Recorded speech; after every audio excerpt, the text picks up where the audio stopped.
In the late 1990s, faced with a massive shift in global air travel, Airbus and Boeing looked at the exact same data and came to two completely opposite conclusions. Airbus believed the future was bigger aircraft. Boeing believed it was smaller, more efficient ones. Airbus turned its belief into the A380. Boeing turned its version into the 787 and the long-range twin-engine market around it. One company built the biggest passenger jet ever. The other built a smaller jet designed to avoid the very airports that Giant was supposed to dominate. What followed was one of the biggest strategic reversals in modern aviation. The strangest part is that even though Airbus got the market wrong, Boeing was the one that nearly broke itself executing the right idea. So, how does a company thrive after building the wrong airplane while its rival nearly collapses building the right one?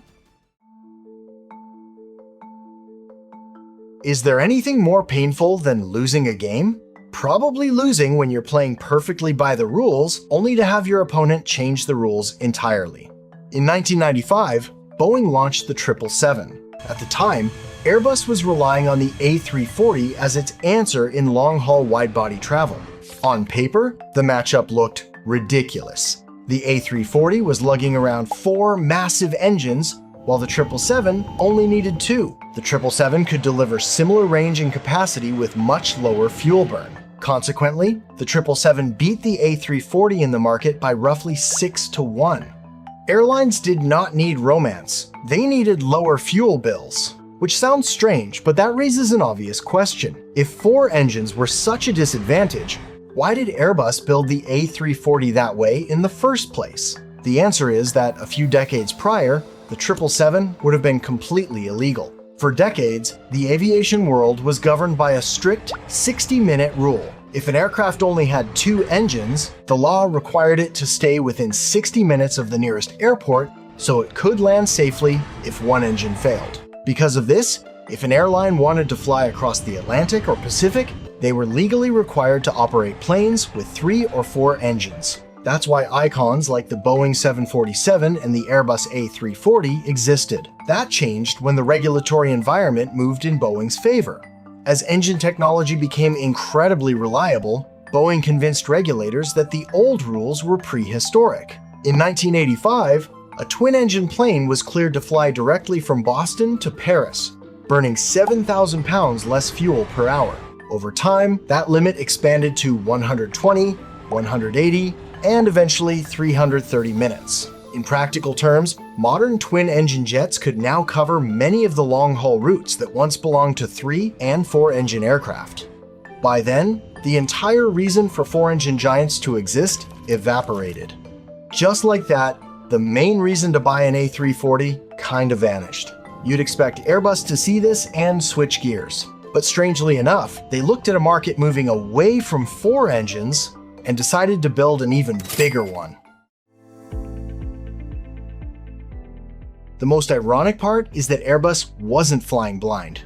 They did not even need to look at Boeing to see the shift happening, because part of the future was laid bare right in the middle of their own factory in Toulouse. Airbus was building the closely related A330 and A340 side by side. One was a twin-engine widebody, the other had 4 engines. And over time, the market started sending a very uncomfortable message. Airlines were falling in love with the efficient twin-engine model, while demand for the 4-engine model was slowly bleeding away. So Airbus had a warning sign right in front of it, but they read that warning differently. To Airbus, the future of air travel was going to be crowded. Major airports like Heathrow, JFK, Frankfurt, and Tokyo were running out of runway slots. You could not just keep adding flights forever. So their pitch was brilliant on paper. If an airline could not get 2 extra landing slots, combine more passengers into one massive 500-seat flying palace, and dominate the route.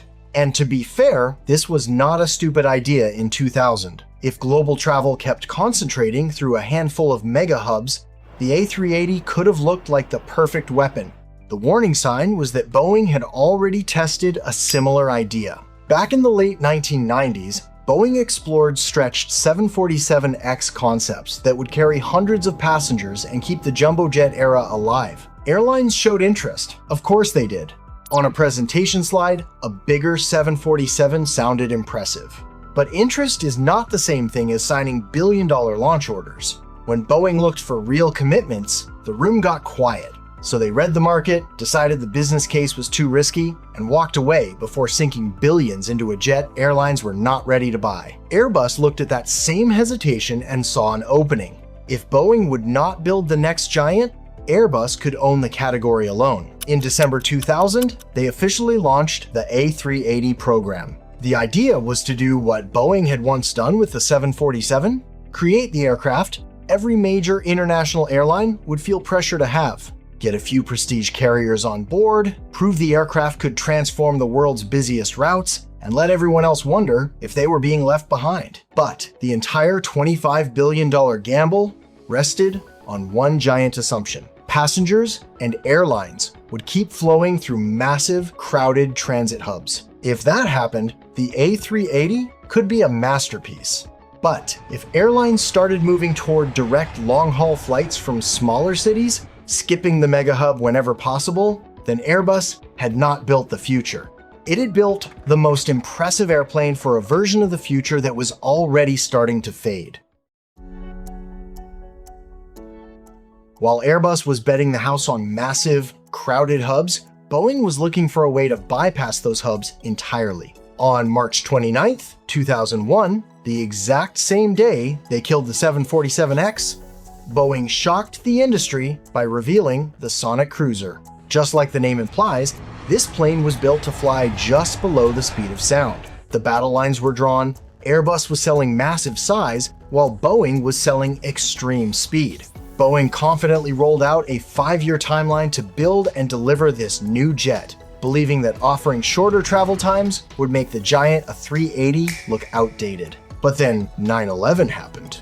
The global aviation industry tanked. Fear of flying wiped out passenger demand practically overnight. Airlines were suddenly flying half-empty planes while being hit with massive new security costs and volatile oil prices. When airlines are bleeding cash, nobody wants to pay extra just to get somewhere an hour faster. Suddenly, airlines didn't care about breaking speed records. They just wanted to survive. And survival meant finding planes that burned as little gas as possible. By the end of 2002, the flashy Sonic Cruiser project was officially dead. And this is the part that really mattered. Boeing did not throw the work away. They changed what the work was for. They took the high-end tech developed for the Sonic Cruiser, super lightweight carbon fiber, and advanced electronics, and put that brain into a completely different body. It did not need to be the fastest or the biggest, it just had to be the smartest. They called it the 7E7, which the world would later know as the 787 Dreamliner.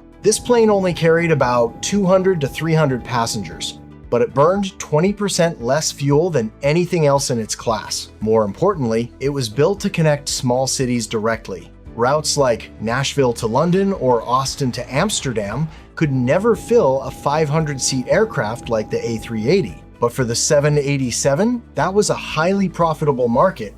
In 2004, Japan's ANA signed for 50 planes, officially greenlighting the project. Airbus did not know it yet, but Boeing had now put the industry's next big priority into production: long-range efficiency without excess capacity.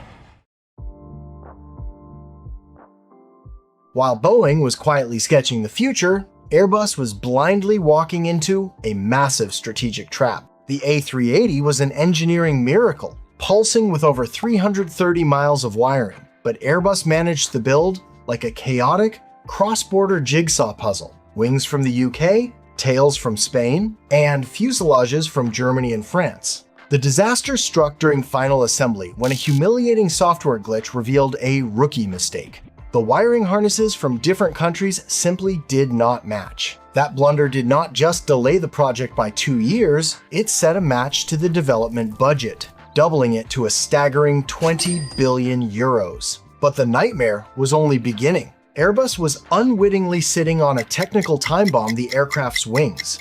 In a desperate bid to shed weight, engineers had gambled on a volatile mix of new carbon composites and traditional metal. Lacking the data on how these materials live together under pressure, they missed the tiny cracks spreading through the wing structures. These cracks stayed invisible for a decade, only revealing themselves once the fleet was in the air and working at full capacity. The fix was a brutal operation to replace thousands of brackets, costing hundreds of millions and serving as a cold reminder of the danger in pushing the envelope before the tech is actually ready. By 2007, the A380 finally took flight. On the surface, it was a masterpiece. Passengers were head over heels for the double-decker bars, lounges, and onboard showers. But inside the boardroom, a darker question was surfacing. Had we built a monument to a market that does not exist? You'd think a giant like Airbus would know its audience. But the reality was a business disaster. To fill 500 seats day in and day out, airlines were forced to slash fares, bleeding their profit margins dry. Lufthansa found out the hard way. While its cost per seat dropped, it had to drop ticket prices just as fast to get people on board. It was essentially juggling twice the operational chaos just to break even. The real backstab, however, came from Airbus's own partners. In 2000, the world's top engine makers assured Airbus that fuel efficiency had hit a ceiling. Trusting them, Airbus locked itself into a thirsty 4-engine cage. Yet just 3 years later, before a single A380 was even delivered, those same companies flipped the script and debuted engines that were 15% more efficient. Those engines did not go to Airbus. They went straight to the rival Boeing 787. When oil prices skyrocketed, the A380's 4 engines became a financial death sentence. The ultimate indignity was that the A380 had no second life. Because only about 20 airports on Earth were equipped to handle the beast, there was zero demand for used planes. When Singapore Airlines retired its first batch, they were not sold to a second-hand buyer. They were dragged to the boneyard and scrapped for parts. For almost every airline, the A380 was a beautiful billion-dollar dead end. But there was one carrier, and only one, that still saw this giant as a gold mine. Emirates was the exception because its business model was unusually well matched to the A380. The airline was built around a single global hub in Dubai, and on slot-constrained routes, moving more passengers on fewer frequencies created a real advantage. At a congested airport like London's Heathrow, replacing 2 smaller planes with one massive A380 made perfect sense. And because they bought 123 of them, the math changed. Nearly half of all A380s ever produced belonged to this single carrier, turning the aircraft into a unique, competitive weapon for Dubai. But this created a massive strategic vulnerability. The A380 did not have a broad customer ecosystem, it just had Emirates. This lack of a broader market became even more apparent in 2025. Emirates CEO Tim Clark openly suggested that rivals had effectively sabotaged the A380 by refusing to buy it, specifically to weaken Emirates' dominant hub model. While most other airlines have now scrapped or sold their A380s for as little as $21 to $70 million, a fraction of the original $400 million price tag, Emirates is doubling down.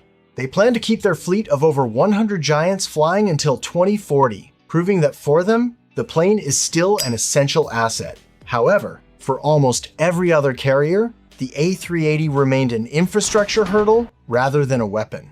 To welcome the aircraft, airports had to completely rebuild. Runways needed widening, taxiways required reinforcement, and terminals needed dual jet bridges. New York alone dropped $175 million on upgrades just to accommodate it. This created a deadlock. Most airlines would not buy the jet unless airports upgraded, and airports would not spend the money unless airlines bought the jet.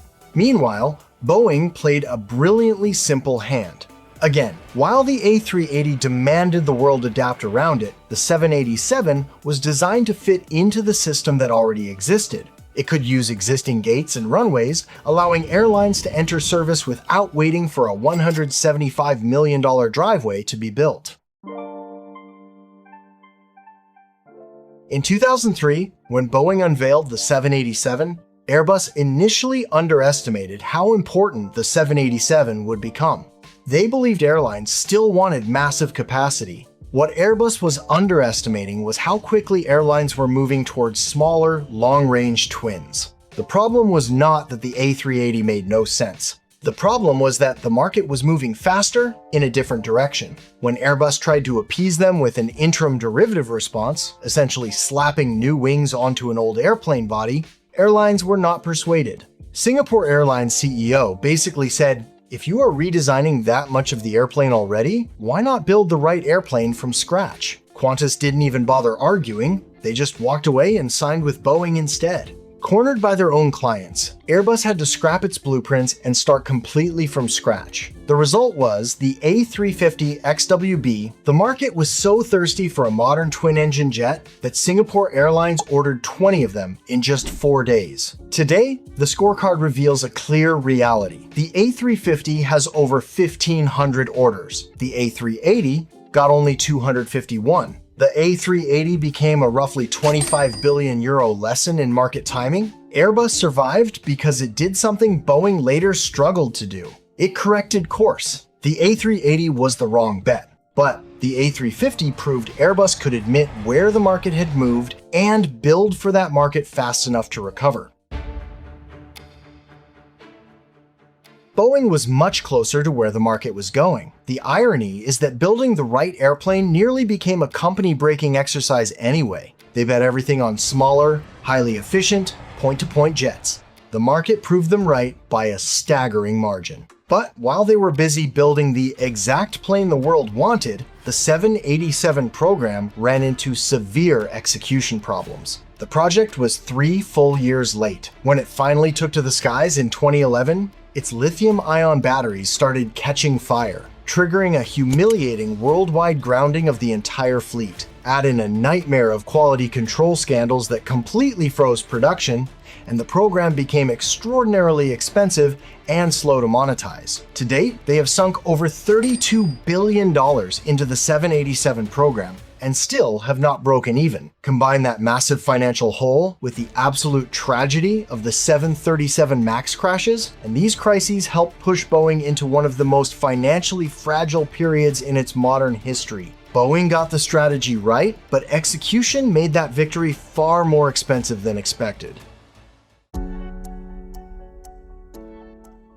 The rivalry has now shifted to a new arena, the Boeing 777X versus the Airbus A350-1000. It is a scenario that feels like deja vu. Boeing's market logic is still sharp. They know the world is hungry for a massive, hyper-efficient twin-engine jet. This is why they have racked up over 600 orders, with Emirates again leading the charge.